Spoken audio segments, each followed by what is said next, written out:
We all try our best to read a room, but it's not always easy for everyone. Mistakes get made, and today we're gonna take a little peek at some of those conversations. What's the weirdest thing someone casually told you as if it were totally normal? I drew smiley faces on the wooden spoons my mom used to hit us with. She got so angry that she broke every single one on me before she backhanded me into a fridge so hard I lost consciousness. Hey, yo? My husband, relaying a hilarious childhood story, looked up to see horrified looks on everyone's faces and was genuinely baffled about our attitudes. Just the nonchalantness of having your childhood abuse be on the same level of Marvel choreography. Like, yeah, no biggie. This is actually very normal in trauma, so I've read in psychology book, but I guess when you live with the conditions for so long, you find certain ways to cope and then you revert back to it for comfort. It's pretty sad. A friend of mine was explaining to me why he had to repeat kindergarten. When I was 5, I was at a family barbecue and couldn't find my dad. I looked all over and I finally found him in the garage. He was tied to a chair and 2 of his cousins were beating the shit out of him. A couple days later, my dad was driving me to school and saw one of his cousins walking down the street. He pulled over, jumped out of the car, and shot his cousin in the head. Oh my fucking god. I missed too many days of kindergarten because of the murder trial, so I had to repeat it. Oh, okay,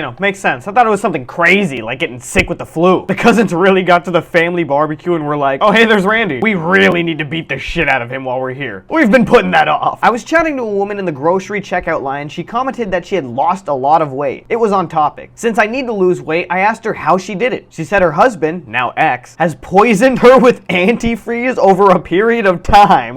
She barely survived. What the fuck? I wasn't sure what to say, so I said that I didn't think I'd try that method of weight loss. She laughed. Hi, I'm Phil Shit, and this is the best new method of weight loss, guaranteed fast acting. Just glug chug down some antifreeze and you're good to go. Results may vary, you may die. A guy once told me he loved the feeling of wearing casts, so he'd put casts on himself for days or weeks on end. Even if it meant he couldn't drive and would be stuck at home the entire time, he used his vacation time to just wear full leg and arm casts. That is dedication. It makes me wonder, like, where is this guy now? What is he doing in life? Probably still wearing that cast, but, I'd still love to see. I was at a fancy dinner in a country where meat is a central part of the diet. One man, however, was vegetarian. As this was uncommon in the area, I asked what got him interested in vegetarianism. He explained that he was once forced to eat other human beings and has not been able to eat meat since. Yeah, that'll fucking do it. What? It was an unfortunately true story of how he'd been stopped by terrorists in some African country when he was chaperoning a bus full of children on some trip. Granted, he knew it wasn't normal, but he dropped it so casually, as if it were as banal as any other reason to become vegetarian. I think I would just stop eating entirely after that. That is